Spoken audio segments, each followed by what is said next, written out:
चलो यार, hi good morning everybody. Let's start. चलो, last part of the topic, let us finish of.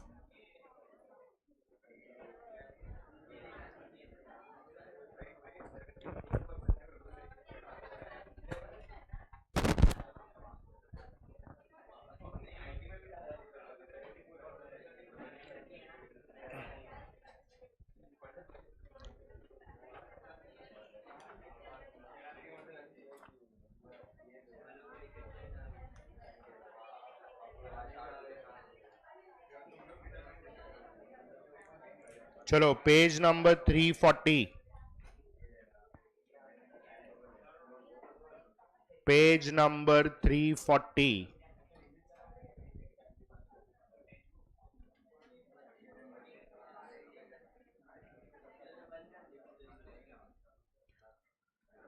We are doing normal distribution. उसमें page number 340 का first 15 questions we have already done.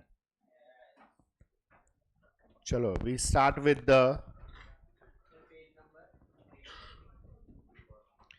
Page 340. चलो, we start with question number 16. मार्क करो question 16. उसमें तीनों variety का question पूछा हुआ है, उसमें से कोई एक आएगा. So these are the three variety of questions. Check करो question number 16. Now they are saying average marks of 500 student is 53 with standard deviation is 5. Average marks मतलब तुम्हारा x bar is and your standard deviation is 5. This is given to us. Find first sub question, that is your question number A. Probability of students getting marks more than 60. मतलब notation में डालेंगे तो कैसे आएगा? P of x greater than 60. ये find करना है. They will always ask probability in terms of x. Is that clear? अभी इसको अपने को किस में कन्वर्ट करना होता है? Z में, बिकॉज नॉर्मल डिस्ट्रीब्यूशन में main variable is, how do you convert it into Z? x minus x bar upon standard deviation greater than, इधर भी 60 minus x bar upon standard deviation. मतलब you subtract with x bar and divide by standard deviation.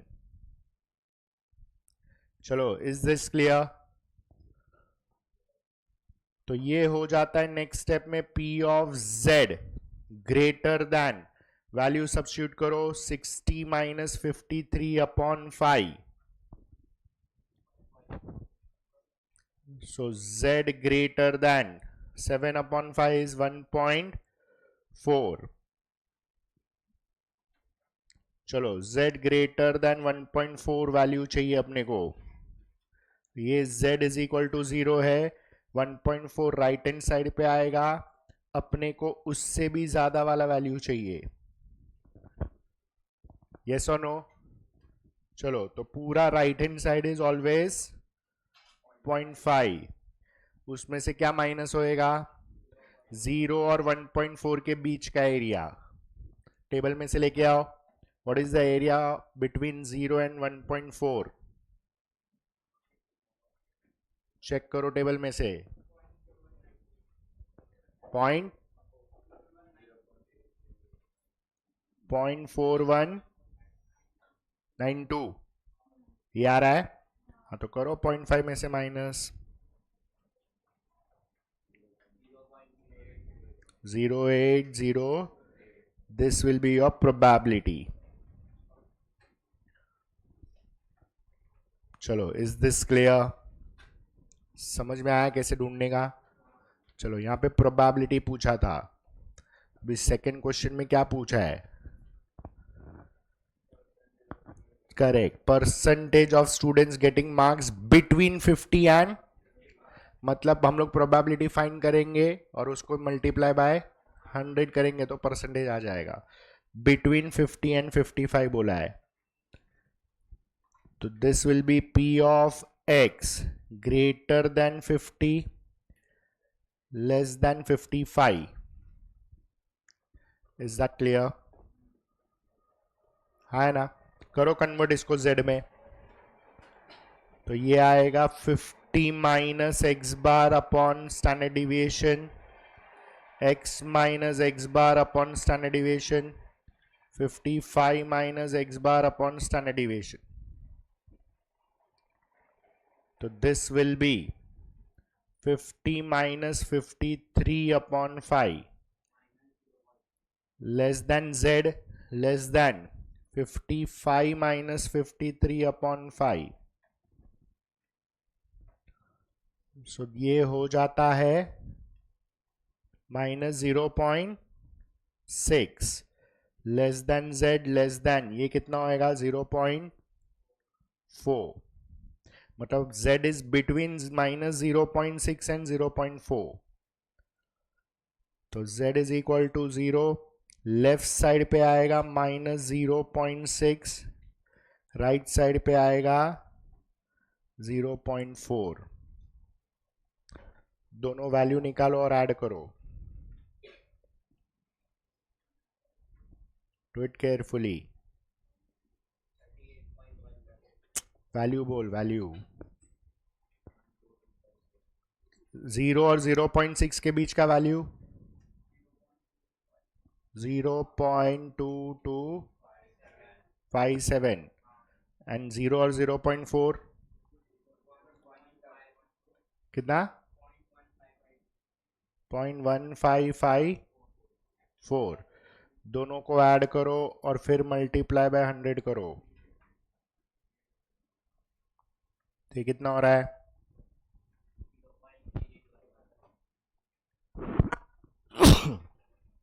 3811. So percentage find करना है तो 0.3811 into 100 that is 38.11. समझ में आया? Do it carefully, ध्यान से. चलो हुआ इतना. थर्ड सब क्वेश्चन क्या बोल रहा है? Number of students getting marks less than. अभी नंबर ऑफ स्टूडेंट्स चाहिए उसको. चलो how do you find? Total students कितने थे 500. So your capital N is 500. Is that clear? Okay. अभी यहाँ पे प्रोबेबिलिटी फाइंड करेंगे मार्क्स लेस देन 45 का. जो भी प्रोबेबिलिटी आया वो नंबर से मल्टीप्लाई होएगा, तो you will get number of students. तो लिखो P of x less then 45.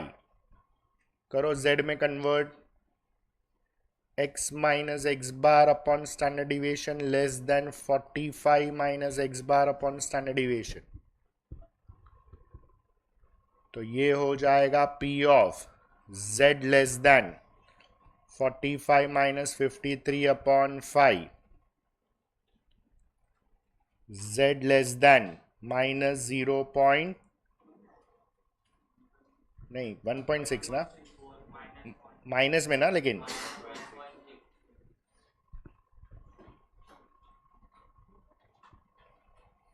तो चलो this is z is 0. This becomes z is equal to minus 1.6. अपने को उससे भी कम चाहिए. Is that clear? तो पूरा left hand side we all know it is centre से लेके माइनस इन्फिनिटी तक ये पूरा 0.5 है. तो दिस इज 0.5 माइनस. चलो इसका एरिया बोलो. 0 और 1.6 का एरिया कितना 0.4452. तो ये हो जाएगा how much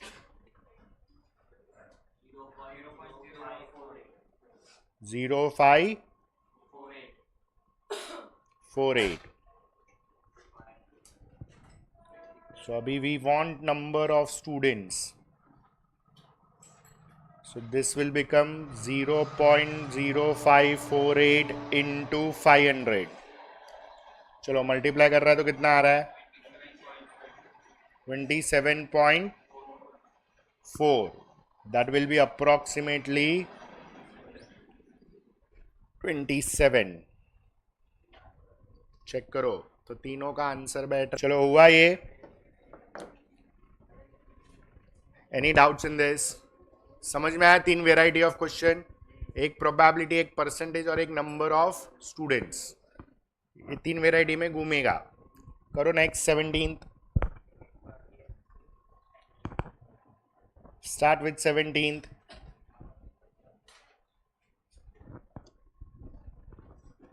Average life of electric bulb is 15,000 hours and standard deviation is 500 hours.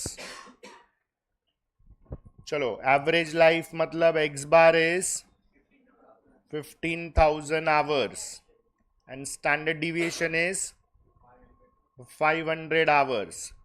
Find सबसे पहला सब question, out of 1000 bulbs how many bulbs will have life more than 16,000 hours? मतलब n is 1000. उसने प्रोबेबिलिटी पूछा है x greater then 16,000, लेकिन पूछा है नंबर ऑफ बल्ब्स। सो जो भी प्रोबेबिलिटी आया 1000 से मल्टीप्लाई करो। करो इसको z में कन्वर्ट करो। x minus x bar upon standard deviation, 16,000 minus x bar upon standard deviation. So this is z greater than 16,000 minus 15,000 upon 500. So P of z is greater than 2.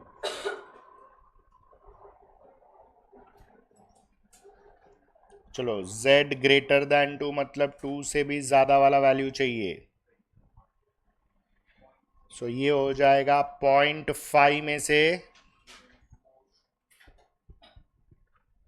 चलो बोलो 0 और 2 के बीच का वैल्यू कितना?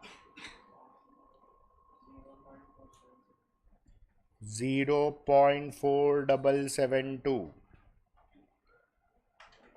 So ultimately this will become 0.0228. तो अपने को number of bulbs चाहिए। सो 0.0228 into 1000. This is 22.8. Approximately this becomes 23.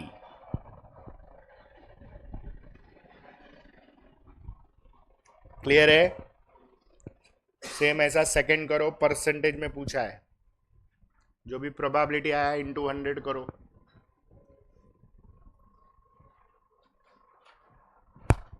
करो ध्यान से।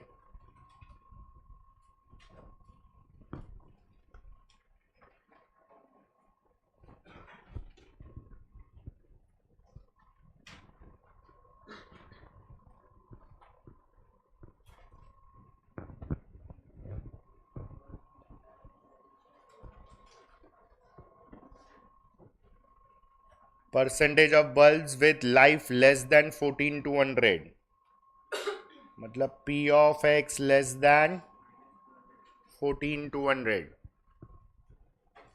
तो P of x minus x bar upon standard deviation less than 14,200 minus x bar upon standard deviation. Z less than 14,200 minus 15,000 upon 500. तो z less then क्या आ रहा है? -1.6। चलो करो ध्यान से। z is 0, z is -1.6,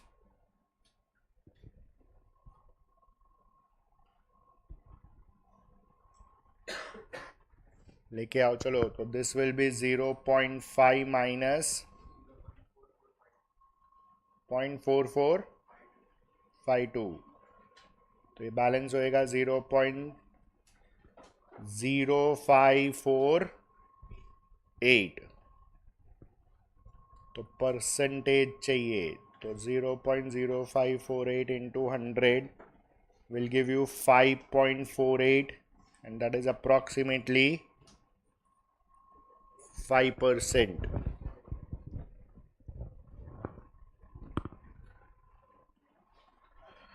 तो बी ऑप्शन आएगा 23,5.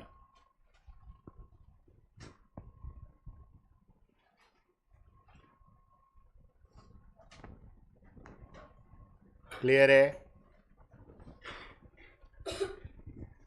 Any doubts in this? समझ में आया? So this is more easier than binomial and Poisson. Much more easier. Clear? तो एक क्वेश्चन कंफर्म आता है ये पार्ट में से. It can be word problem और दोस कैलकुलेशन पार्ट्स ऑफ फॉर्मूला. कुछ भी आएगा लेकिन आएगा कंफर्म. चलो हुआ ये. अभी 18-19 मार्क करो. सबका गड़बड़ इधर ही होने वाला है. It is a reverse question so ध्यान से करो. 18 and 19. चलो नाउ एवरीबडी ध्यान से सुनो. रिवर्स कैलकुलेशन है, थोड़ा ध्यान दो. The wages of workers are normally distributed with a standard deviation of 100. Probability that worker get less than 300 is 33%. Find mean of the distribution. So can I say ये reverse calculation है? अच्छा, यहां पे normally अभी तक क्या हो रहा था, मीन और एसडी दिया रहता था, प्रोबेबिलिटी फाइंड करते थे. यहां पे एसडी दिया है. How much is SD? 100. और प्रोबेबिलिटी भी दिया हुआ है. फाइंड क्या करना है? एक्स बार फाइंड करना है. तो you have to go reverse. अच्छा, what is the probability given?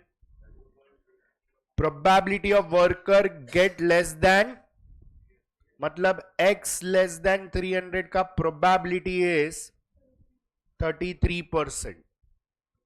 This much is given. Correct? x में दिया है, z में कन्वर्ट करो इसको. तो ये होएगा x minus x bar upon standard deviation less than 300 minus x bar upon standard deviation is 100 is equal to 33% को मैं लिखेगा 0.33. So finally this becomes z less than. Correct? Now can I say this is nothing but your point a. कोई भी a point रहेगा. तो let us say I write in this place as a is equal to 0.33. पूरा लिखने से अच्छा है a. कोई एक पॉइंट रहेगा ना, z less then this point is 0.33. हाँ या ना? ओके. ये तुम्हारा z इज इक्वल टू 0 है. z less than a. अभी ये जो a वाला पॉइंट है वो प्लस है कि माइनस है वो पता, तो किधर डालने का? लेफ्ट या राइट? बीच में तो 0 है ना. मतलब यहां पे डालू a या यहां पे डालू? How do you decide that? ज्यादा मत सोचो, सुनो. How do you decide that? उसका प्रोबेबिलिटी कितना दिया है? 0.33. 0.5 से कम है तो हो गया, लेफ्ट साइड पे डालेगा. तो ये हो जाएगा z is equal to a and अपने को z लेस देन a, मतलब this area is 0.33. z less than a है ना? इतना तक समझ में आया कि नहीं? Are you sure? बरोबर है?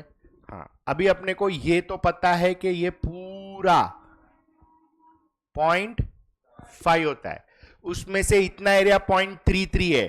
तो can I say this much is point, मतलब आई कैन से दैट 0 और a के बीच में एरिया कितना है? 0.17. हाँ, तो अभी टेबल में ढूंढो एरिया. हाँ, एरिया वैल्यू ढूंढो. 0.17 किधर है? 0.17 वैल्यू चेक करो किधर है. मतलब see how to check, understand this. Listen, पहला वैल्यू कैन आई से 0.40 है, एरिया का बात कर रहा हूं. फिर 0.0040 उसके बाजू में वैल्यू है, बरोबर. ऐसा ढूंढते जाओ, तुमको 0.17 किधर मिल रहा है? 0.1700 मिला. Everybody got that? हाँ, तो उसका कॉलम कौन सा है? 0.04 कॉलम है, ऊपर कॉलम मतलब ऊपर, एंड रो कौन सा है? 0.4. मतलब कैन आई से ये होएगा z is equal to -0.44. Yes और नो? मतलब तुमको एक्चुअली ऐड करना पड़ेगा 0.4 plus 0.04. This will give you 0.44. लेकिन since it is left side, can I say this will be in minus? हाँ या ना? हाँ, तो हो गया ना. अभी अपने को मिल गया a का वैल्यू कितना है? -0.44. तो a की जगह पे मैं डालेगा 300 minus x bar upon 100 is -0.44. तो 100 शिफ्ट करो, 300 minus x bar is -0.44 into 100. So 300 minus x bar is -44. तो एक्स बार हो जाएगा 344. This becomes your calculation. So आधा डायग्राम आधा सम, ऐसा करके करना पड़ेगा, इसलिए डायग्राम का हैबिट डाला है हमने. समझ में आया? पूरा रिवर्स जा रहा है ये. मतलब अभी हम लोग पॉइंट ढूंढ रहा है एरिया में से. नॉर्मली पॉइंट में से एरिया ढूंढ रहा था. मार्क करो, ये क्वेश्चंस आता है एंड इट विल टेक. मिला सबको? 50 आया? Anybody having doubt?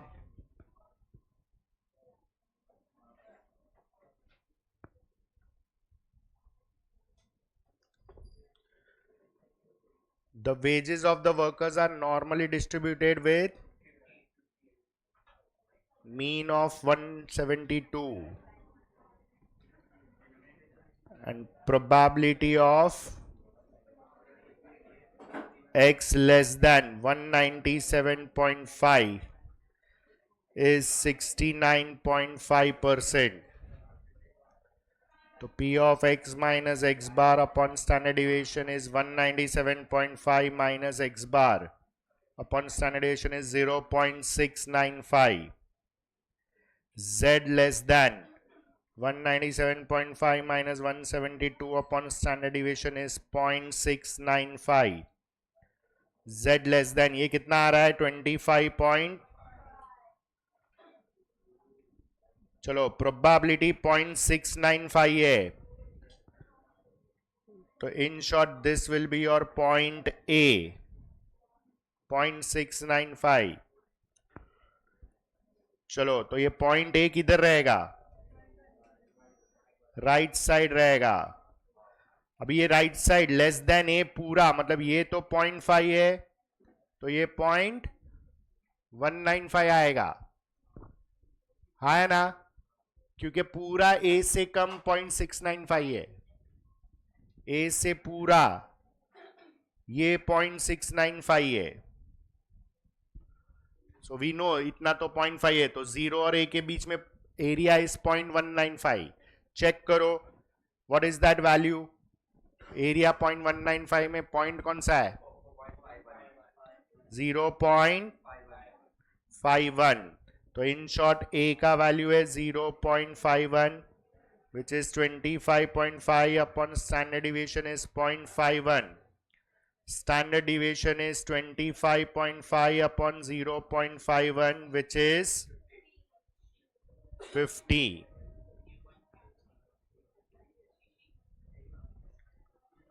चलो, is this clear? Yes or no?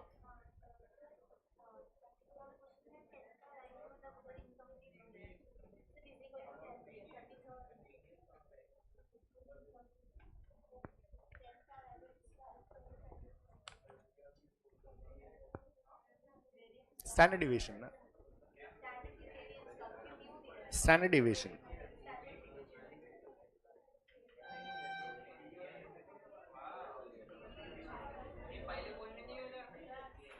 चलो हुआ ये, everybody clear with this?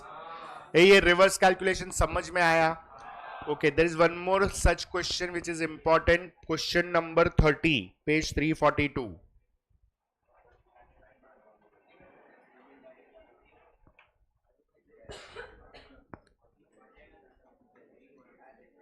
Page 342, question number 30। Mark करो, अगेन दिस इज इंपॉर्टेंट, इधर इंफॉर्मेशन ध्यान से पढ़ो। Everybody done with this?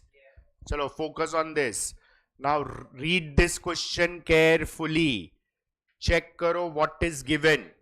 The IQs of army volunteers in a given year are normally distributed with mean 110 and standard deviation, मतलब x bar is 110 and standard deviation is 10, this is given। अभी वो बोल रहा है army wants to give advanced training to 20% of those recruits with highest scores, what is the lowest IQ score acceptable for advanced training? Value of Z for the area 0.3 is 0.84।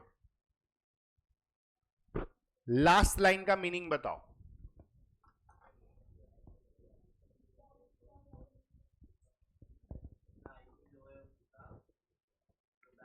मेरे को क्या चाहिए, मैं पहले पूछा लास्ट लाइन का meaning बताओ।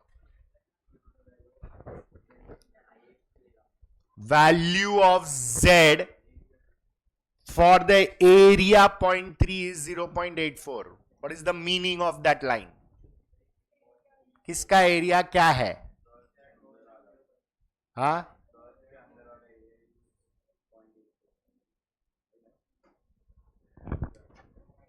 बस यही गड़बड़ होएगा। Read it properly.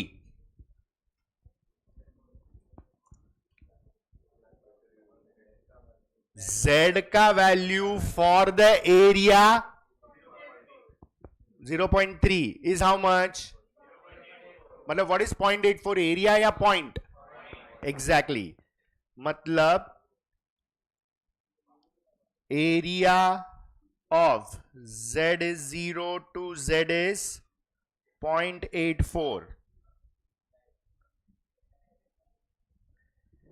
area from Z is 0 to Z is equal to 0.84, this area is 0.3। अरे दिया है ना एरिया 0.3, हाँ या ना? बस ये इंफॉर्मेशन में ही गड़बड़ होता है, बाकी को बहुत सिंपल है। अभी वो एडवांस ट्रेनिंग कितने लोगों को देना चाहता है? ऑब्वियसली 20%, मतलब हाईएस्ट स्कोर रहेगा वो। अभी सुनो, डायग्राम देखो कैसे जाएगा। हमने पार्टीशन वैल्यूज में भी ये सीखा था कि this is always in ascending order. तो हाईएस्ट 20% मतलब यहां पे कहीं पे रहेगा, यस और no? This is 20%। Now since this is 20%, मतलब can I say this is 0.2? हाँ या ना? तो ये कितना हो गया? तो ये पॉइंट क्या हो गया? हाँ या ना? समझ में आ रहा है? अच्छा, उसको बेयर मिनिमम चाहिए, लोएस्ट स्कोर चाहिए, which is acceptable for advance training. मतलब ये तुम्हारा स्टार्टिंग पॉइंट रहेगा एडवांस ट्रेनिंग के लिए, क्योंकि हाईएस्ट 20% का स्टार्टिंग पॉइंट ये है। हाँ या ना? मतलब तुम्हारा लोएस्ट स्कोर कितना होना चाहिए एडवांस ट्रेनिंग में एक्सेप्ट करने के लिए? तो दैट इज 0.84। Z का 0.84 है। अभी खाली उसको कैलकुलेट करो। You can calculate it as x minus x bar upon sigma is 0.84। x minus, what is x bar? 110, and what is sigma? 10 is equal to 0.84। तो 10 को शिफ्ट करो, x minus 110 is 0.84 into 10. X minus 110 is 8.4. So x is 110 plus 8.4 which gives you, मतलब तुम्हारा minimum score होना चाहिए 118.4 to get selected for advance training. मतलब इधर probability find ही नहीं करने का है, स्कोर फाइंड करने का है. मतलब x का वैल्यू फाइंड करना है. Yes Mokshit, I am with you.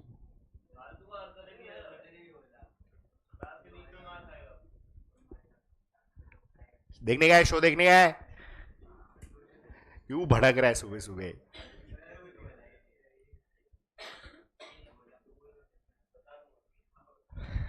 चलो यार झगड़ो मत. ना लिसन, ये सम कैसा था? सी अंडरस्टैंड. सबसे पहला सम हमने जो किया ना उसमें एक्स बार नहीं दिया था, एक्स बार फाइंड किया. फिर सेकेंड वाला जो पैटर्न किया उसमें स्टैंडर्ड डिविएशन नहीं दिया था, वो फाइंड किया. अभी तुम्हारे पास एक्स बार स्टैंडर्ड डिविएशन है, क्या नहीं है? एक्स नहीं है, वो फाइंड कर रहा है. Is that clear? तो z अगर 0.84 है तो x minus x bar upon sigma is 0.84. तो x का वैल्यू कितना? समझ में आया? यस और नो? तो here you don't have to do any probability. उसको लोएस्ट स्कोर चाहिए, मतलब x का वैल्यू कितना होना चाहिए जिसके लिए वो 20% के कैटेगरी में आ जाएगा. तो that is what you are finding. Clear है? हाँ है ना? मार्क करके रखो. चलो 32 करो. अभी स्टार्ट विथ 32.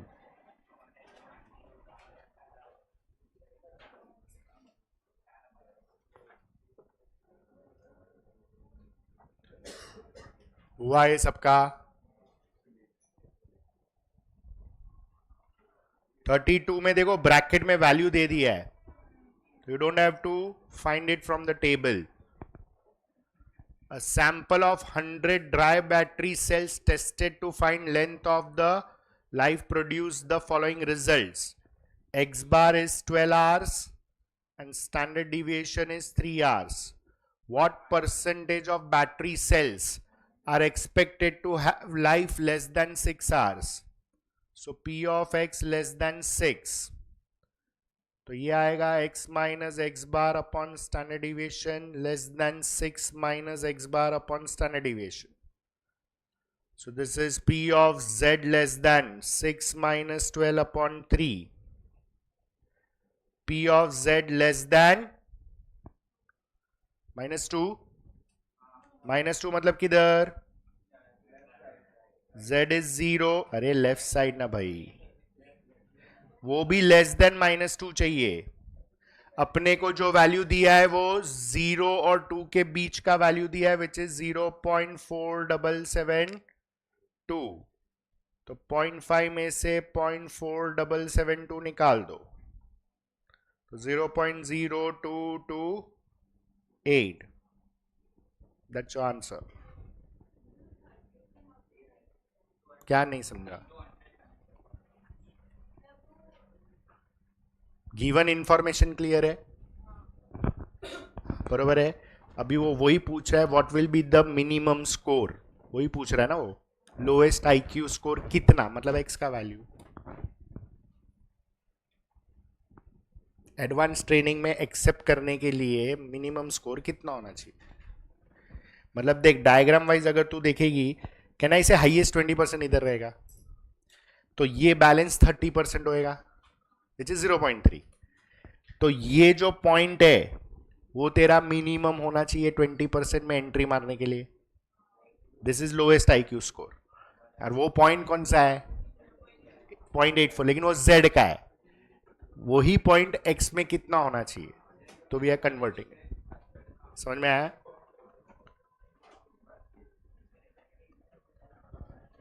हुआ ये क्लियर है? चलो करो 33rd मार्क करो. Another variety which is merged as probability. ध्यान से. x follows a normal distribution with mu. Mu मतलब mean, that is x bar ही है, वो 50 है. एंड स्टैंडर्ड डिविएशन 10 होएगा. स्टैंडर्ड डिविएशन प्रिंट नहीं है लेकिन दैट इज 10. अभी वैल्यू किसका पूछा है?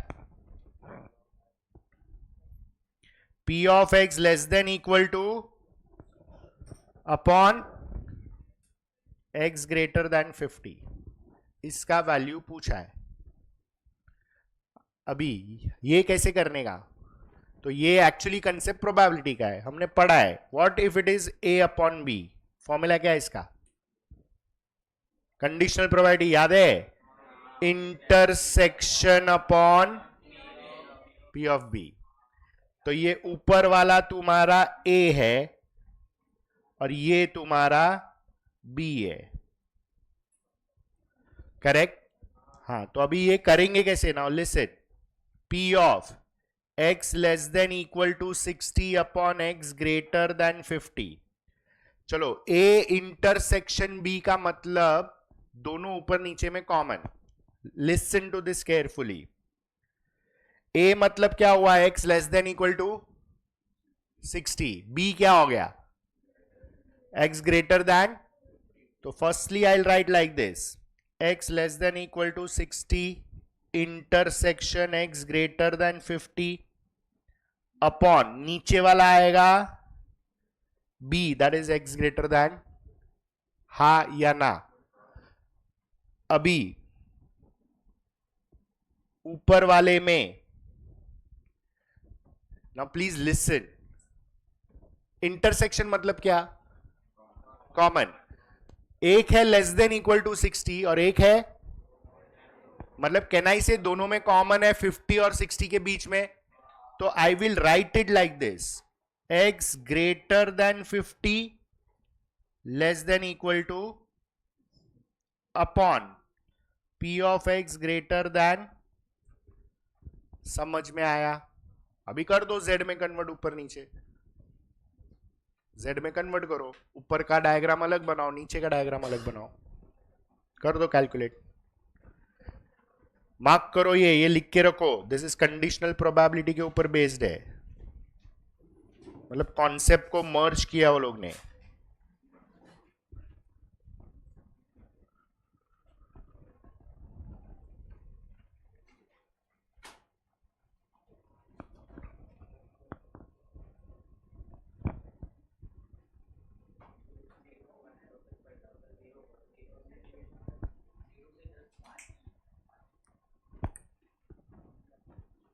हुआ यहां तक लिख के? चलो इसको z में कन्वर्ट करते हैं. 50 minus x bar upon sigma less than x minus x bar upon sigma less than और equal to 60 minus x bar upon sigma the whole upon x minus x bar upon sigma greater than 50 minus x bar upon sigma.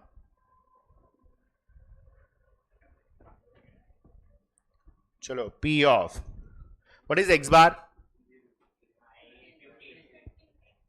and sigma is 10. तो ये 50 minus 50 upon 10 less than z less than 60 minus 50 upon 10 the whole upon z greater than 50 minus 50 upon 10. तो ये हो जाएगा p of z greater than 0 less than equal to कितना? 1. और नीचे आएगा z ग्रेटर देन. मतलब कहना ही से ये 0 और 1 के बीच में. चेक करो ब्रैकेट में वैल्यू दिया है. 0 और 1 के बीच का वैल्यू कितना है? तो ऊपर आएगा 0.3413. And any house greater than 0 वाला एरिया कितना? 0 से ज्यादा. 0 मतलब सेंटर लाइन. करेक्ट. मतलब डायग्राम करने का जरूरत ही नहीं है. समझ में आया? कर दो divide. Still if you are not comfortable you can draw 2 diagrams. One is z is 0, z is 1. इसके बीच का एरिया. और नीचे वाले का डायग्राम आएगा z इज ग्रेटर देन 0 मतलब पूरा राइट हैंड साइड. ये कितना आ रहा है? 6 8 आ रहा है ना, टैली हो रहा है ना? चलो गुड.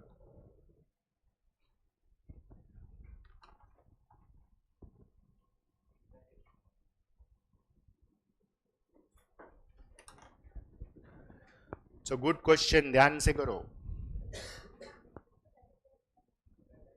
37 नहीं, theory we have not written, वो थियोरेटिकल है.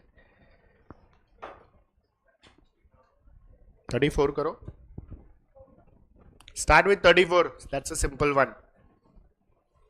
फिनिश करो 34.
थर्टी फोर फिनिश करो.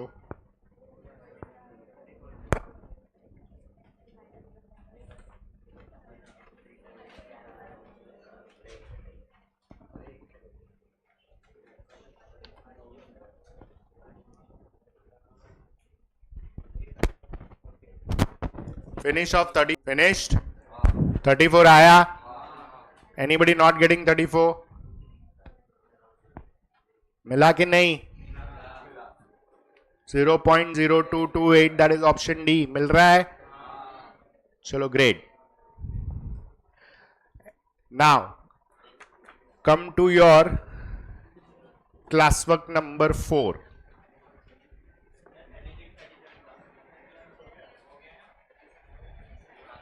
36 हो गया, 37 बाकी है. चलो लिसन नाउ. ओ बड़बड़. क्लासवर्क 4 चेक करो. Classwork number 4.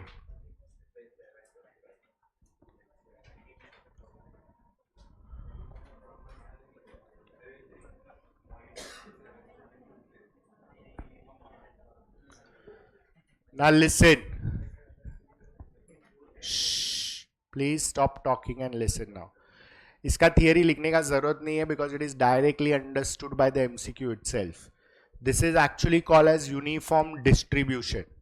अभी ये पार्ट है ना तुम्हारा खाली एमसीक्यू पैटर्न में दिया हुआ है in your module. So we are including this. Understand what is this basically. Now first question देखो क्या बोल रहा है.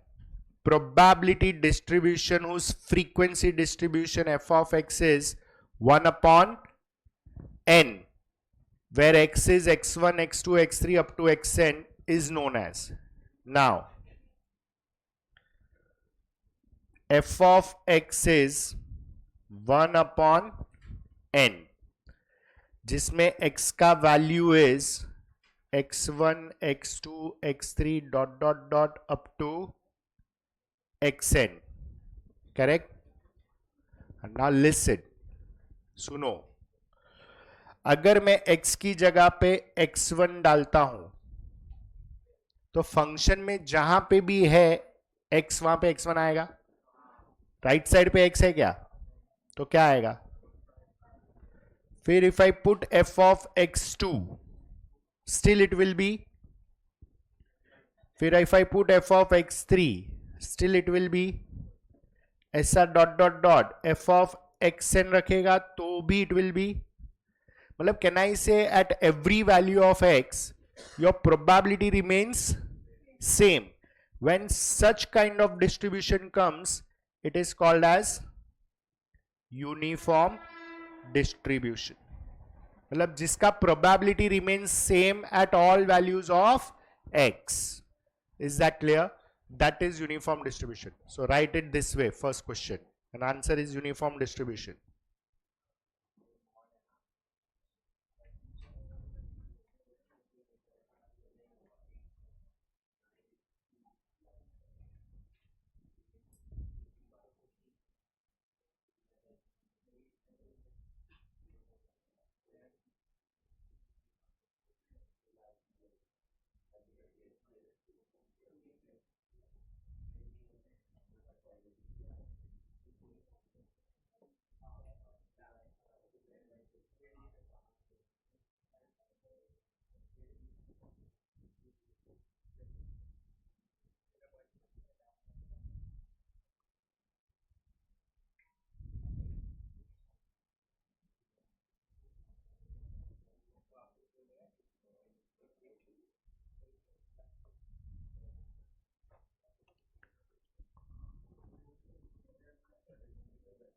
चलो हुआ ये सबका?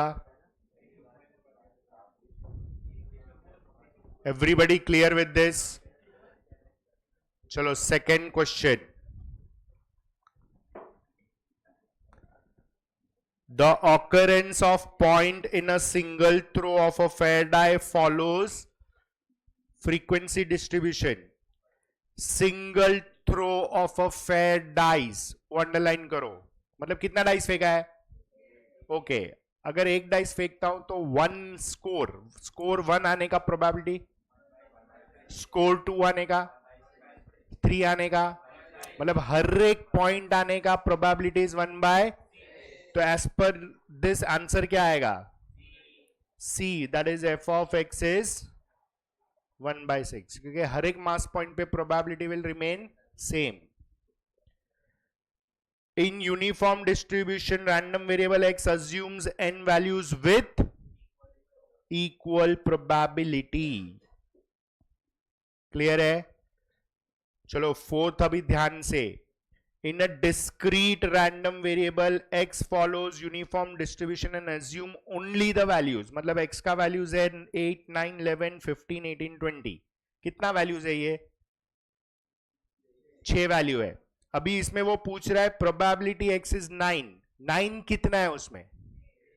तो 1/6. ये ओरल है, समझा कि नहीं? हाँ है ना? ओके, सेम वे 5 करो. पूछा है प्रोबेबिलिटी x इज 12. 12 कितना है? 0. तो it will be 0 out of 6. 6 value है ना? In short it is 0.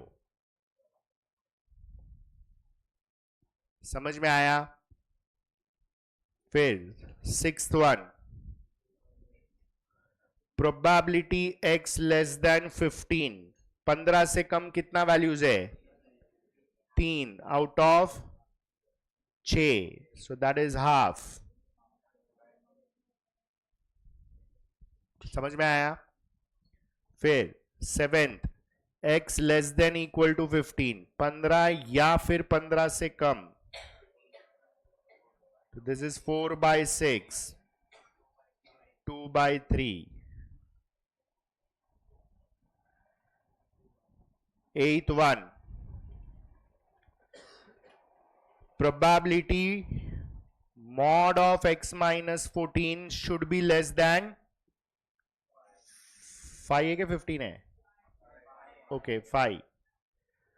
Mod of x minus 14 should be less than 5. अभी कौन सा वैल्यू सेटिस्फाई करता है जिसमें मॉड x माइनस 14 5 से कम आएगा?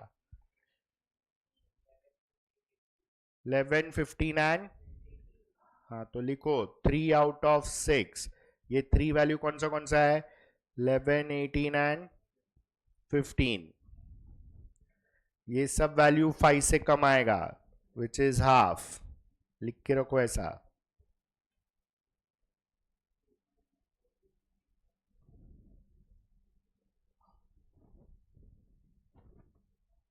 चलो हुआ ये। अभी नाइन्थ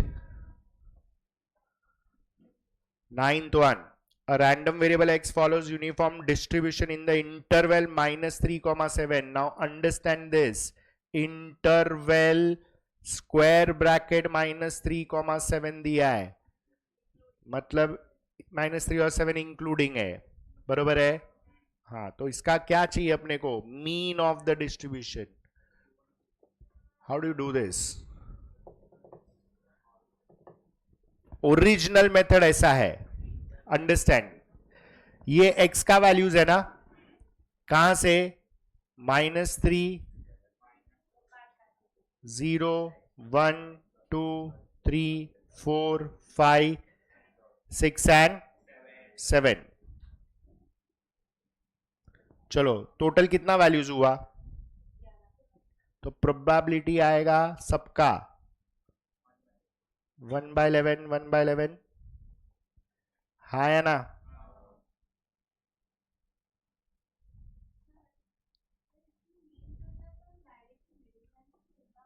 लेंगे ना, लेकिन ओरिजिनली ये मेथड है।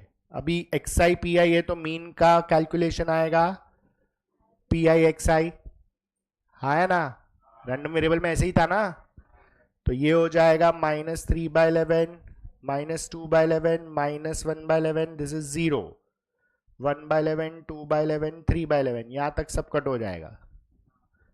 अभी बचा 4/11, 5/11, 6/11 एंड 7/11। तो ये टोटल कितना हुआ, 22 this is your mean, 22/11 which is 2। हाँ, अभी डायरेक्टली मिडल वैल्यू कैसे करेगा, last value is 7, highest minus, rather highest plus lowest divide by 2. So this becomes 7 minus 3 divided by 2, 4/2 which is 2. तो ये शॉर्टकट है। दोनों मेथड करके बताओ, समझ में आना चाहिए। एक प्रोबेबिलिटी वाला मेथड, एक शॉर्टकट मेथड।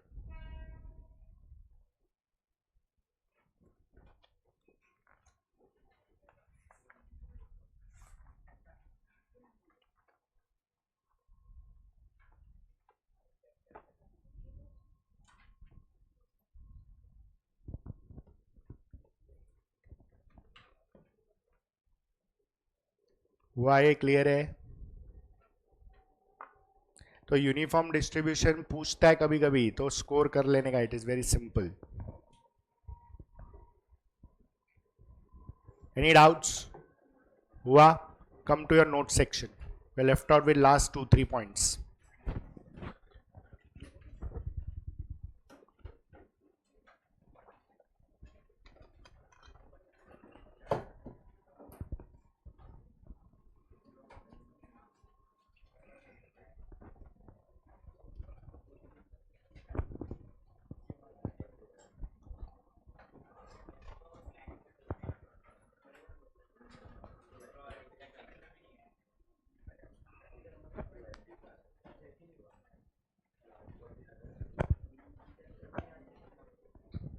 क्यों भड़क रहे हैं, छोड़ना है, भड़के क्या है। हुआ? Okay, what is your point number now? 12। चलो,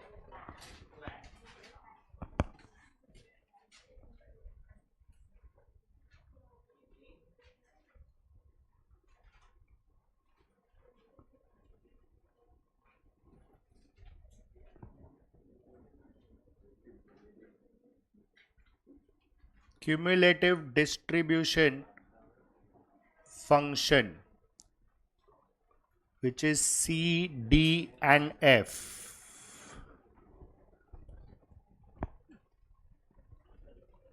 Cumulative distribution function which is C, D and F.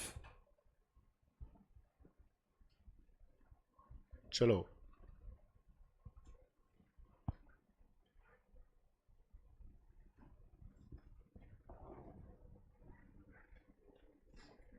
देखो, it is defined as cumulative probability. It is defined as cumulative probability of a probability distribution. It is defined as cumulative probability of a probability distribution.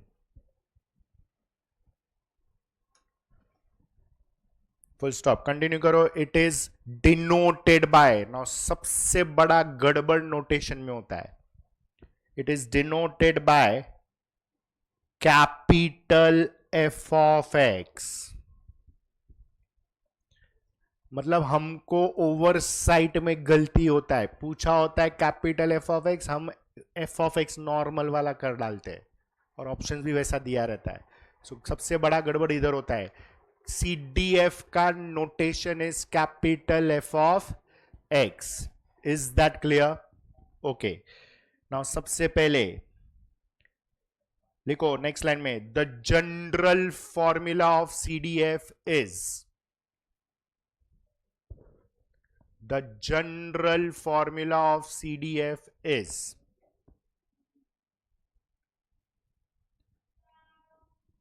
capital F of x is equal to P of capital X less than equal to xi.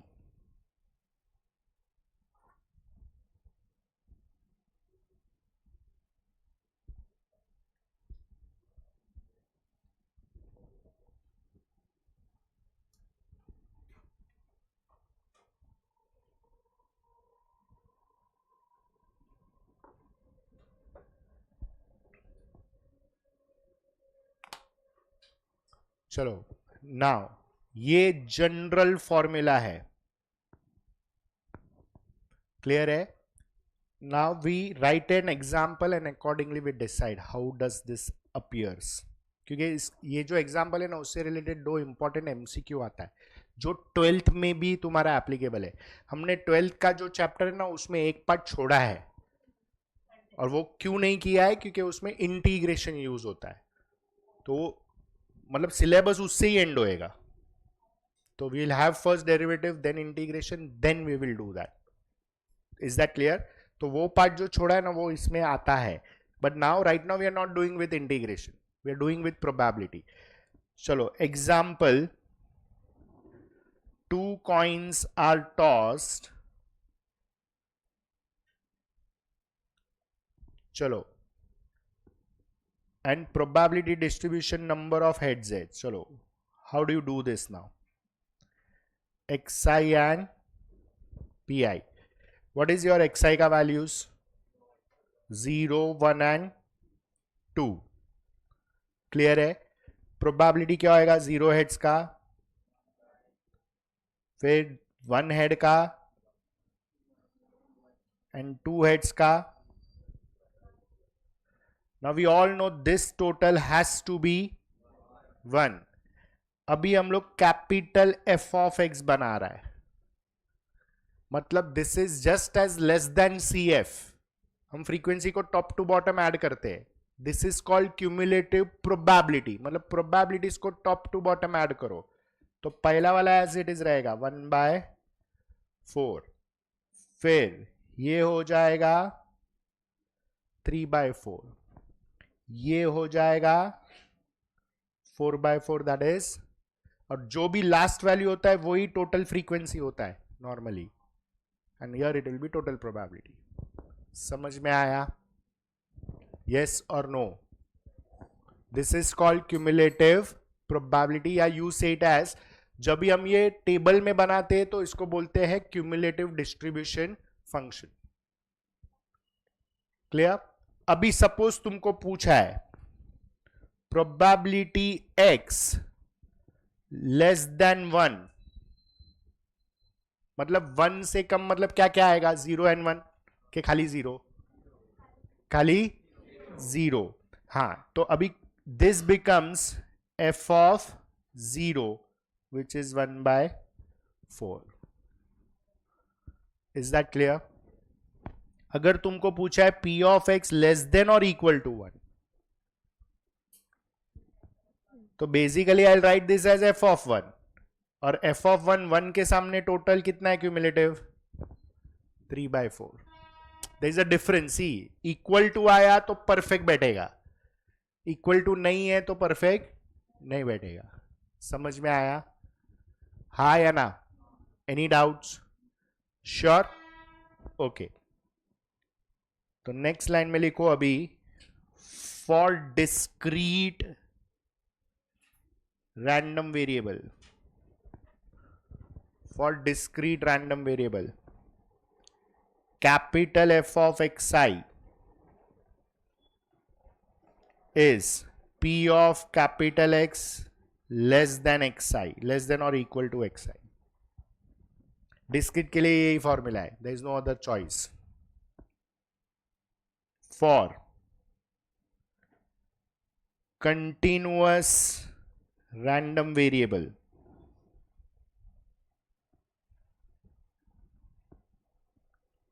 ये तो है ही, ये तो inbuilt standard है, लेकिन continuous में there is one more part.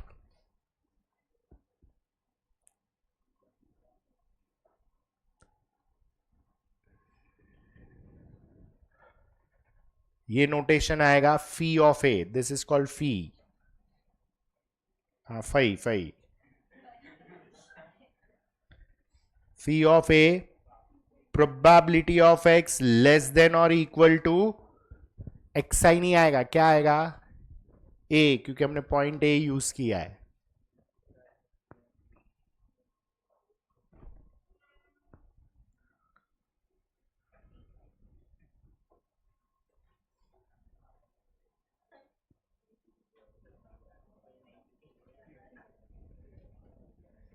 चलो हुआ, phi of a, p of x less than और इक्वल टू ए. लिखो नेक्स्ट लाइन में, it means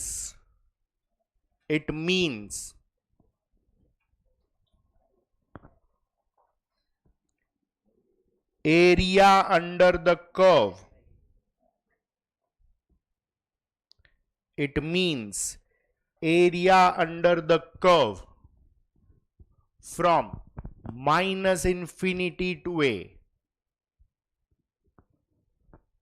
area under the curve from minus infinity to a. Is that clear? लिखो next line में, it has following two possibilities, it has following two possibilities.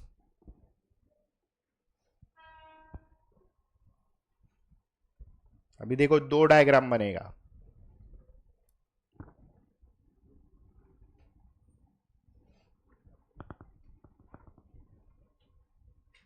ये तुम्हारा 0 है, बरोबर है. अभी पॉइंट ए है जो ए, वो दोनों जगह पे हो सकता है, या तो राइट साइड या तो लेफ्ट साइड. सपोज वो राइट साइड पे है, z इज इक्वल टू ए इधर है, तो तुम्हारा पूरा एरिया कौन सा होएगा, minus infinity to A.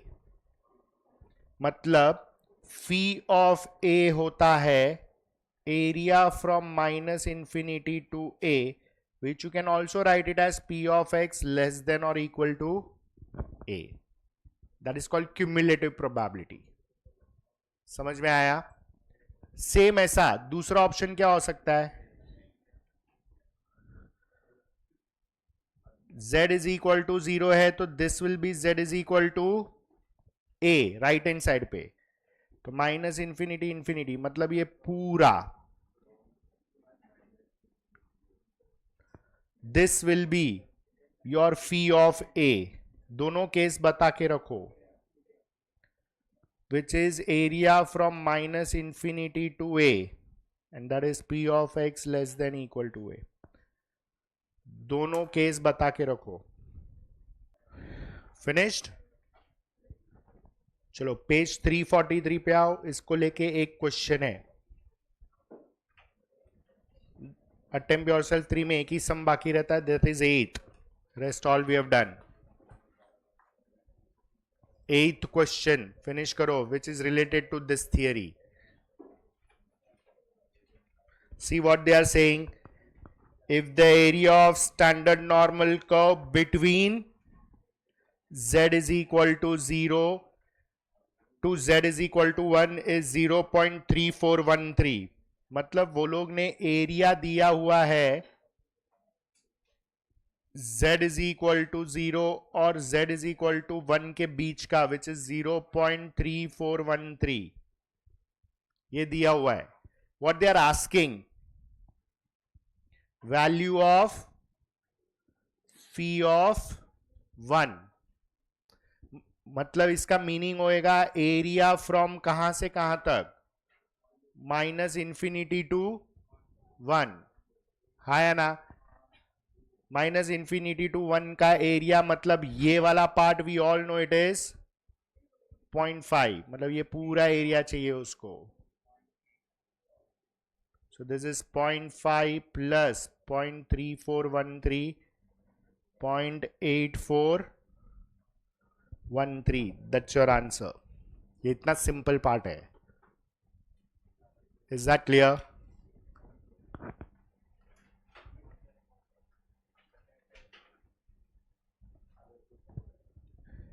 Any doubts in this? समझ में आया? Sure?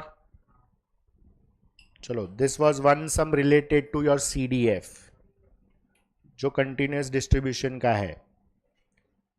नाउ पॉइंट नंबर 13 आएगा. अभी थियरी में आ जाओ. Additive property. Additive property,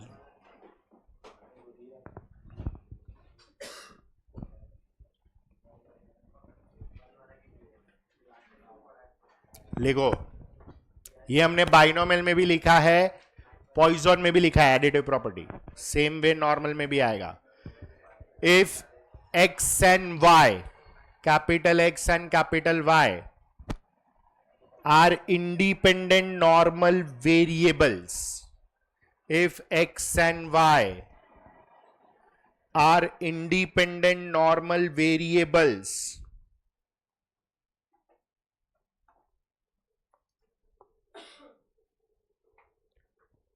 such that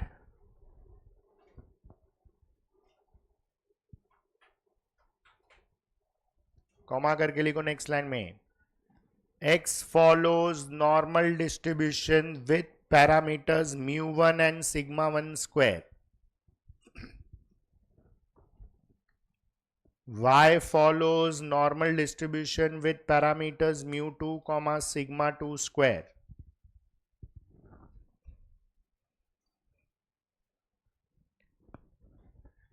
Then z is equal to x plus y follows normal distribution with parameters mu1 plus mu2, and this will be root of sigma 1 square plus sigma 2 square. Root of sigma 1 square plus sigma 2 square. This is called as your mean additive property में. And finally this will be called as your SD. They have the tendency of asking SD for additive property. लिख के रखो ध्यान से.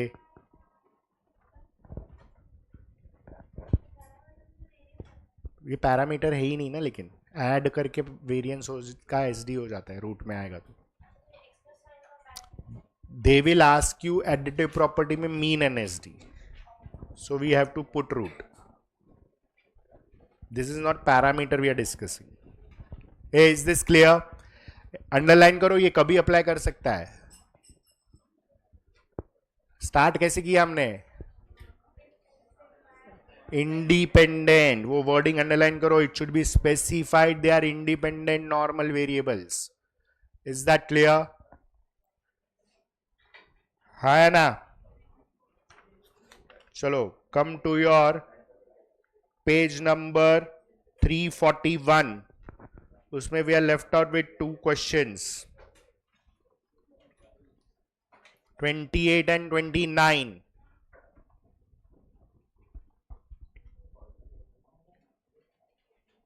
Page number 341, 28. चलो, if x and y are two independent normal variables with mean as 10 and 12, मतलब mu1 is 10, mu2 is 12, SD as 3 and 4, sigma 1 is 3, sigma 2 is 4, then x plus y is normally distributed with, चलो, x plus y is normally distributed with, mean आता है mu1 plus mu2 and SD दिया है हर एक option में, इसलिए root sigma 1 square plus sigma 2 square आएगा. तो mu1 प्लस mu2 हो जाएगा 10 plus 12 which is 22, and root sigma 1 square plus sigma 2 square हो जाएगा 3 square plus 4 square, that is root 25 and that is 5. So 22 and 5 is the answer, which is option C.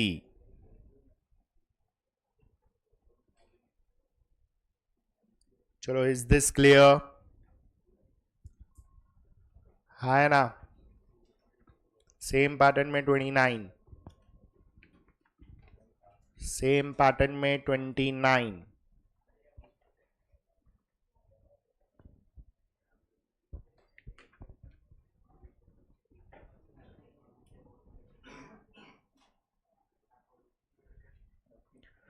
X follows normal distribution with parameters 3, 36. मतलब इधर से mu1 3 मिलेगा, sigma 1 square 36 मिलेगा. Parameter variance होता है ना. फिर next, y follows normal distribution with parameters 5, 64. mu2 is 5, sigma 2 square is 64. अभी वो क्लियर बोल रहा है x plus y follows normal distribution with parameters 8, a. तो ये जो 8 है वो कैसे आया रहेगा? Can I say mu1 plus mu2 root of sigma 1 square plus sigma 2 square. तो mu1 प्लस mu2 देखो 8 आ रहा है, तो a का वैल्यू आएगा root of sigma 1 square plus sigma 2 square, 36 plus 64, root 100 is 10. So a का वैल्यू इज 10.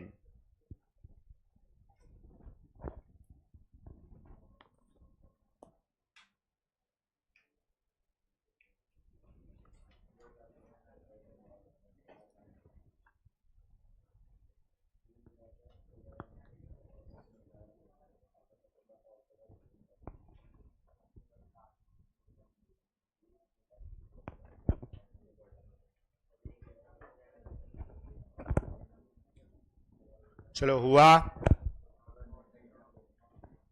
है ना? Any doubts in this? चलो, नेक्स्ट पॉइंट, थियरी में आओ. Point number 14.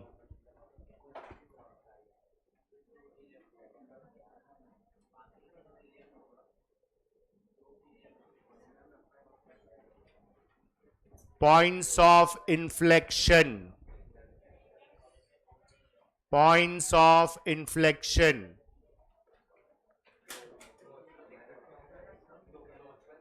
हाँ, नोट्स में लास्ट 2 पॉइंट है 14 and 15.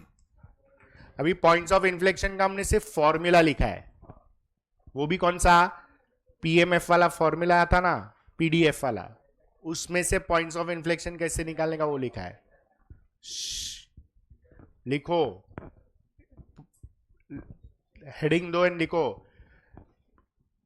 points of inflection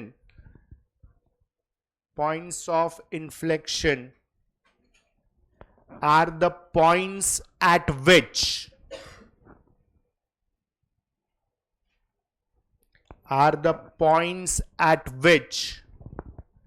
the convex part of the curve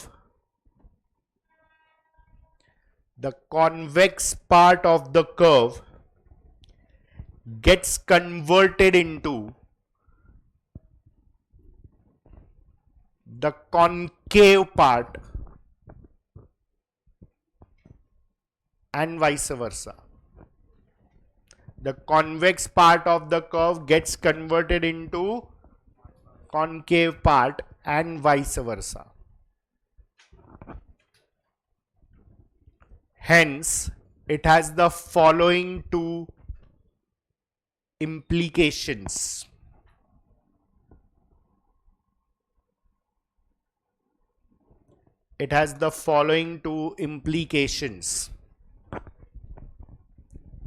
Next line में first point. If the question has wordings as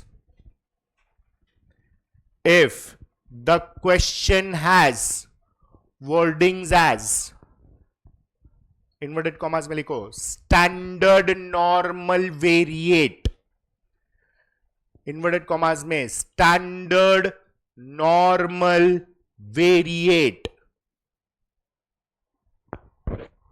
then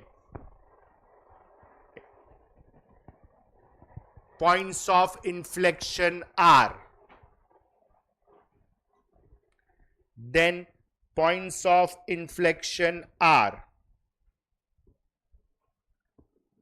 z is equal to plus or minus 1,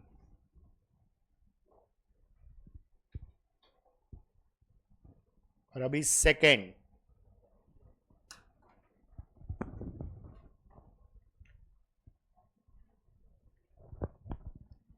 if the wordings of the question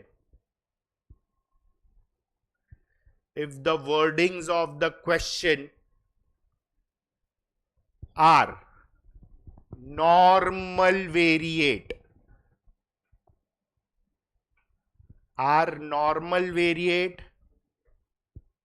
or normal curve,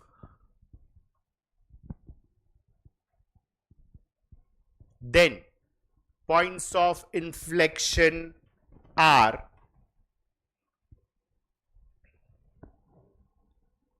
x is equal to mu plus or minus sigma.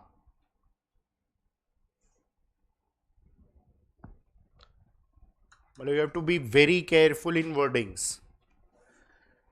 पहले वाले का wordings में क्या difference है और second वाले में क्या है, मतलब स्टैंडर्ड वर्ड का फर्क है. अगर वर्डिंग है स्टैंडर्ड तो कन्वर्ट होके वो हो जाता है प्लस और माइनस 1.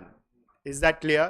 क्योंकि when it is standard, please understand, तुम्हारा म्यू और एक्स बार और एक्स का वैल्यू इज सेम, तो when we convert into z वो स्टार्टिंग पॉइंट हो जाता है 0. Is that clear? z 0 हो जाता है एंड स्टैंडर्ड डेविएशन इज 1, तो 0 + 1 becomes +1 and 0 - 1 becomes -1. That is the meaning of कि स्टैंडर्ड वर्ड रहेगा तो z इज प्लस और -1, लेकिन खाली नॉर्मल वेरिएट या नॉर्मल को वर्डिंग्स रहेगा तो इट इज म्यू प्लस और minus sigma. Is that clear? Yes और no? Okay.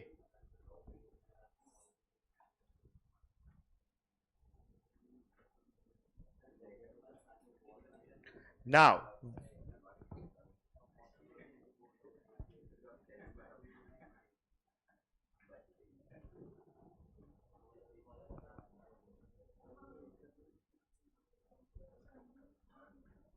listen, you will draw it like this.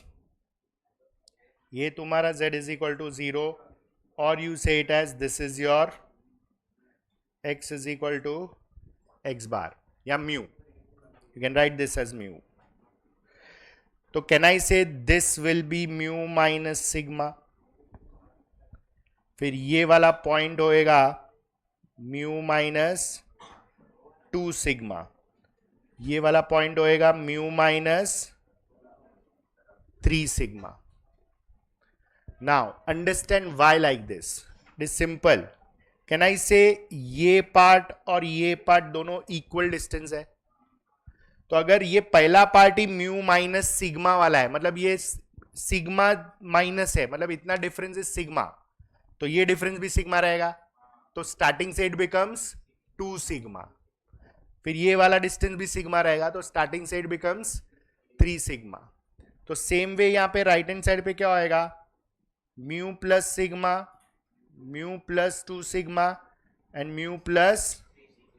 अच्छा, आगे 4 सिग्मा क्यों नहीं लिखा? उसका रीजन है क्योंकि इसके ऊपर नेक्स्ट थियरी है और प्लस तुमको ये पॉइंट्स ऑफ इन्फ्लेक्शन भी समझ में आएगा. Why we are not writing 4 sigma? तुम्हारा टेबल देखो z वाला पीछे, उसमें पहला वैल्यू 0.0 है, लास्ट वैल्यू कौन सा है? 3.0. मतलब वो दोनों बाजू कितना टाइम सिग्मा जाता है? सिर्फ 3 times sigma. Is that clear? So this point will be may be convex. This is converted into concave and so on. Is that clear? This can again be called as convex. समझ में आया? तो convex वाला part concave में convert होता है, concave वाला part convex में कन्वर्ट होता है. वो पॉइंट को बोलते हैं पॉइंट ऑफ इन्फ्लेक्शन. देखो ना, वो एग्जैक्ट लोकेट नहीं कर सकते हम डायग्राम में, तो we are just doing it रफली.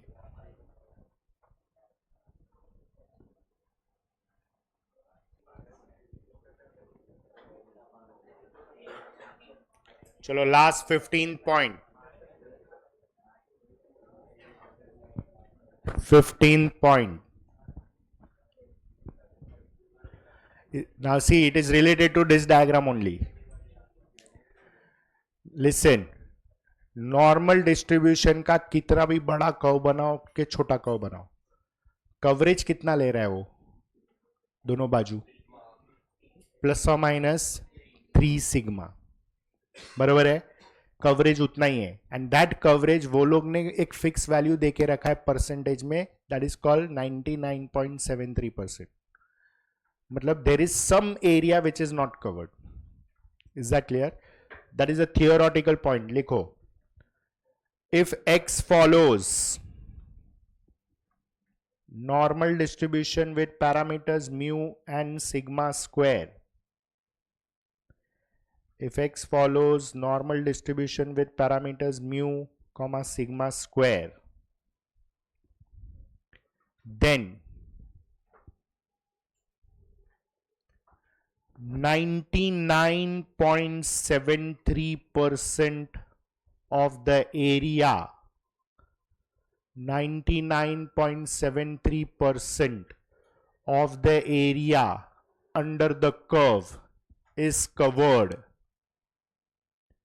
99.73% of the area under the curve is covered.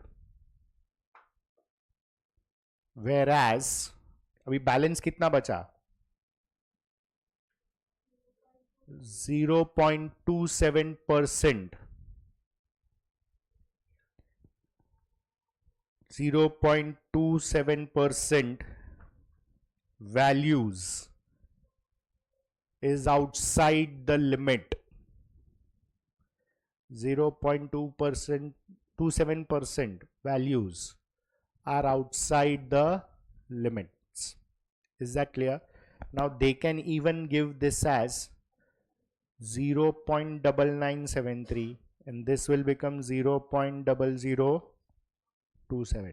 Percent में देगा या प्रोबेबिलिटी में देगा, डजेंट मैटर. क्लियर है? तो नेक्स्ट लाइन में लिखो, देयरफॉर P ऑफ.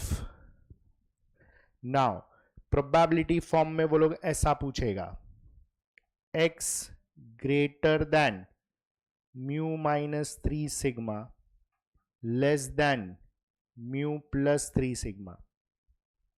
बोलो कितना होएगा ये?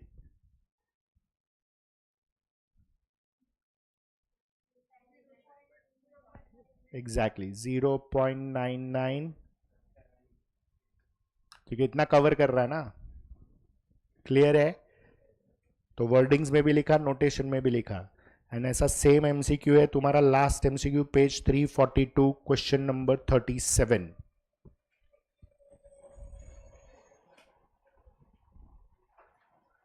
क्वेश्चन नंबर 37 कर दो मार्क.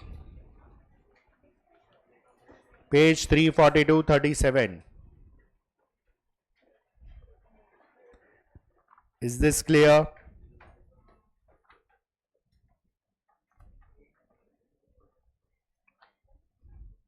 हाँ ना? Any doubts? समझ में आया? चलो fine. So we have completed theoretical distribution, मतलब स्टैटिस्टिक्स में मेजर टॉपिक्स कंप्लीट हो गए. नाउ स्टैटिस्टिक्स में which we are left out is mean, median, mode and all that, dispersion and central tendency. Obviously that we do once we finish your 12th also. तो that will do it last part. एक topic है जो तुमको खुद से करना है. So obviously मैं अभी से बता के रख रहा हूं तुमको क्या करना है उसमें. स्टैटिस्टिक्स का इंडेक्स देखो, इंडेक्स मिला? उसमें टॉपिक नंबर 13 कौन सा है? Perfect. Statistical description of data and. हाँ, अभी सुनो ध्यान से, तुम्हारे पास टाइम है. This will be our last topic of your syllabus.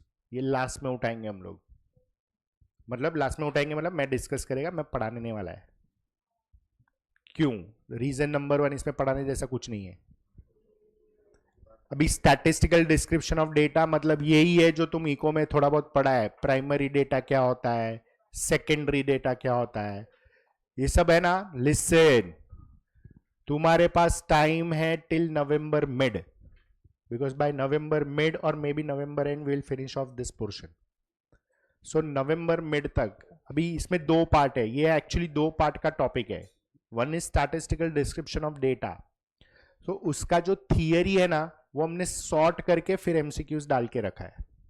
मतलब तुमको थियरी पढ़ने का, नीचे एमसीक्यू मार्क करने का, मैं सिर्फ डिस्कस करेगा. तो तुम्हारा फ्री टाइम में तुमको कंटाल आया तो थियरी थोड़ा पढ़ के मार्क करके रखो. जो नहीं समझ रहा है वो मार्क करो and you can ask, that is okay. लेकिन ये सेल्फ स्टडी है, ये इसमें पढ़ाने जैसा कुछ नहीं है. Is that clear? पूरा थियरी है, कुछ नहीं है इसमें. You have to just read and you have to mark. समझ में आया? This is statistical description of data, जहां पे थियरी और एमसीक्यू सॉर्ट करके रखा हुआ है. What is the second part of the topic? Sampling. बरोबर है. अभी सैंपलिंग एक ऐसा टॉपिक है जो सबसे पहले पूरा टॉपिक नहीं है. Originally the topic is not full, it is half topic. Now how to do it? Listen to this carefully. Sampling topic में तुम्हारा इंस्टीट्यूट का मॉड्यूल में ही 25 एमसीक्यू है. This topic was introduced in September 24. Now tell me, September 24 attempt हुआ, उसके बाद attempt कौन सा हुआ? Jan 25. फिर हो गया, अभी होने वाला है, फिर होएगा Jan. और तुम्हारा है मतलब छठा अटेम्प्ट है. 25 एमसीक्यू में से 3 अटेम्प्ट हो गया है. बराबर, 3 एमसीक्यू यूज हो गया है, बाकी और 2 होने वाला है, और बचा तुम्हारा छठा एमसीक्यू. तो इन शॉर्ट वो 25 में से ही पढ़ो, कुछ ज्यादा मेहनत. हाँ, लेकिन देयर इज अ कैच. वो टॉपिक तुम इधर देखेगा ना तो उसका थियरी और एमसीक्यू सॉर्टेड नहीं है, क्योंकि भलता सुलता थियरी है. तो वो पढ़ने का है, तभी पढ़ने का जब भी तुमको नींद नहीं आ रहा है. आई कैन बेट 5 मिनट में अगर नींद नहीं आया ना तो पढ़ाई छोड़ देगा, आई मीन पढ़ाना छोड़ देगा. तो what you have to do, technique क्या है इसका? सुनो, इसमें भी कोई एक्सप्लेनेशन जैसा नहीं है. वर्डिंग्स है, इंग्लिश समझता है, एमसीक्यू समझ जाता है. You have to go reverse way in sampling. Read the MCQ, find the theory. Trust me, वो मार्क करके रखो. ये 25 का 25 तुम्हारा टिप ऑफ द टंग पे होना चाहिए सब आंसर्स। इसमें से कोई एक ही आएगा, एक, और वो एक रिपीट भी हो सकता है जो अभी ऑलरेडी पूछा हुआ है। Is that clear? यस और नो? तो this topic is your work up to mid of November करके रखो, तब तक अपना बाकी सब टॉपिक्स हो जाएगा। Is that clear? यस और नो? चलो, now we are starting with obviously,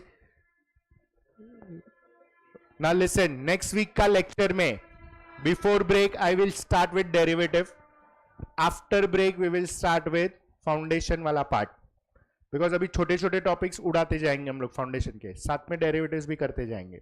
is that clear? So let us start with the second topic of your maths, which is equations. Abhi, give the heading equations.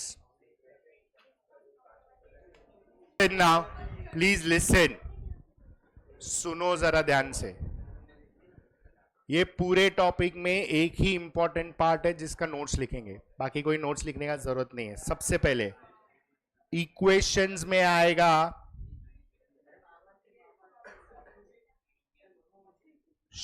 Linear equations. इसमें भी कैसे आएगा? One variable, two variables and, है ना? फिर next आएगा quadratic. ये ही सबसे ज्यादा इंपॉर्टेंट पार्ट है और इसका ही हम थियरी लिखेंगे। Is that clear? Because this is something which is important. और तुम एक्सपेक्ट करो इक्वेशन में से सिर्फ क्वाड्रेटिक का एमसीक्यू आएगा, कंफर्म एक एमसीक्यू तो क्वाड्रेटिक रहेगा ही रहेगा। And the third is cubic equations. बस ये तीन ही पार्ट है। अब ये तीनों में तुमको क्वेश्चन दो ही कैटेगरी में आता है, one is sums and the other is word problems. Is that clear? Major part of word problems and sums option method से सॉल्व कर देने का, ज्यादा तकलीफ नहीं करने का, तो it is much more easier. Is that clear? जिधर तुमको डायरेक्ट सॉल्व करना है करो, कोई ऐसा फिक्स पैटर्न या मेथड नहीं है। Those who are fast in solving directly solve directly, those who have problem solve using options. Choice is individual, जिसको इंडिविजुअली जैसा जमता है वैसा। Is that clear? है ना? But one thing is for sure, 10 में से 9 word problem will be solve by option method. तो वर्ड प्रॉब्लम में कंडीशंस बरोबर लिखने का, you don't make equations, make conditions. चलो शुरू करो क्लास वर्क 1। कुछ थियरी नहीं, क्वाड्रेटिक आएगा तभी थियरी। बोल तो रहा हूं, क्या लिखा हूं कि equation of the form ax plus b c is linear equation in one variable. वो मालूम है यार, ये सब इसके थियरी आती ही नहीं है। क्वाड्रेटिक में थियरी लिखेगा, डेफिनेटली विल राइट। शुरू करो class work 1, attempt yourself 1, finish करो एंड खत्म करो इसको, ज्यादा डिस्कशन ही नहीं है इसमें। चलो क्लास वर्क 1 का फर्स्ट एमसीक्यू।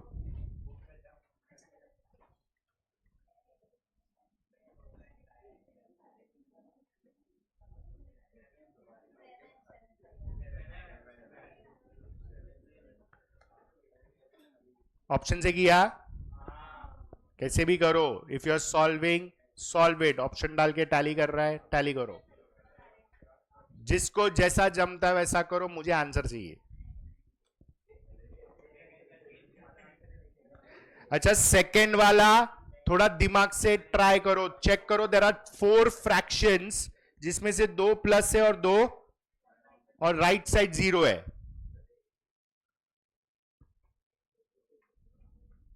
तो 0 तो आएगा ही नहीं, क्योंकि x की जगह पे 0 डाला तो 2 फ्रैक्शन उड़ जाएगा। बाकी 2 फ्रैक्शन का सब्ट्रैक्शन एडिशन 0 नहीं है। 1 भी नहीं आएगा क्योंकि x की जगह पे 1 डाला तो 4 अलग अलग फ्रैक्शन हो जाएगा. इन शॉर्ट x को 10 डाल के टैली करो.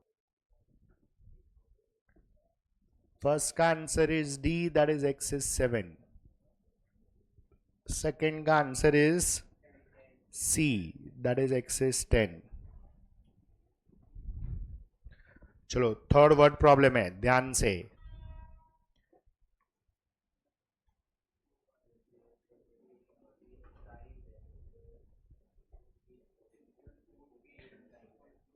Thrice of A's age 6 years ago be subtracted from twice his present age. मतलब 2a minus of 3a minus 6 is equal to a ना. a मतलब present age. कर दो सॉल्व.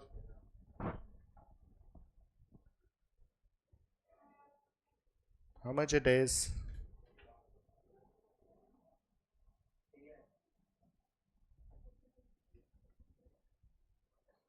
नाइन आ रहा है, 3 आ रहा है.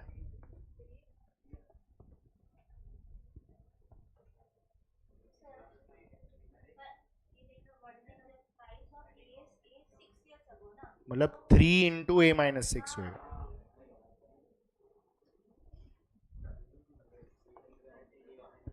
Is that clear?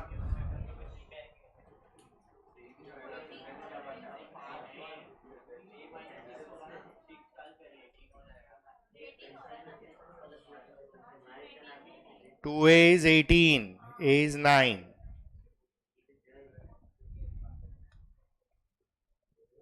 क्लियर है?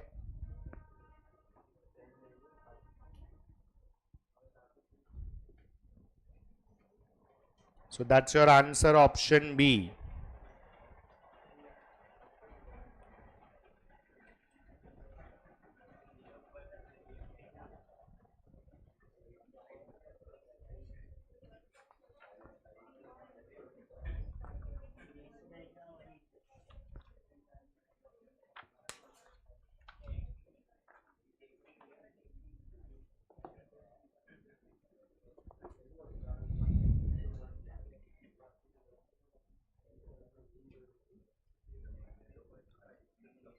Fourth, divide 56 into 2 parts such that 3 times first part, मतलब फर्स्ट प्लस सेकेंड पार्ट सब मिला के टोटल 56 होना चाहिए. फिर है 3 टाइम्स फर्स्ट पार्ट एक्सीड, मतलब वो बड़ा है. 3 into first minus 1/3 of second. So this difference is 48. कर दो ऑप्शन वाइज. पहला ऑप्शन है 20 एंड 36. So 20 plus 36 is 56. ये टैली हो रहा है. 3 into 20 minus 1/3 into 36 gives you 60 minus 12 is 48. तो ये भी टैली हुआ, तो ए ऑप्शन टैली हो रहा है. कर दो ध्यान से. Fifth one, fourth part of a number, मतलब नंबर अपॉन 4 एक्सीड्स, मतलब वो बड़ा है. Sixth part of number by 4, मतलब number upon 4 minus number upon 6 is 4. Number is, A option is 84. तो 84 by 4 minus 84 by 6. So this is 21 minus 14 gives you 7. This is not equal to 4. तो ये option नहीं है. 44 by 4 minus 44 by 6. 11 minus 7.33. This is also not equal to 4. 48. So this is 48 by 4 minus 48 by 6. 12 minus 8 is 4. Tally हुआ. So this is your answer, C.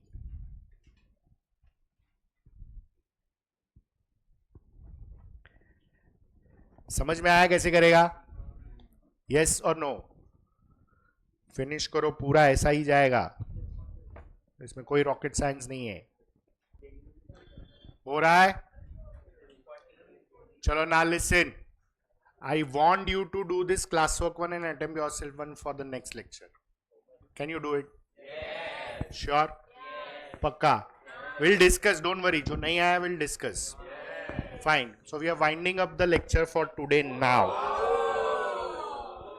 वो नहीं, तुम छूट रहे, मैं नहीं छूट रहा हूँ।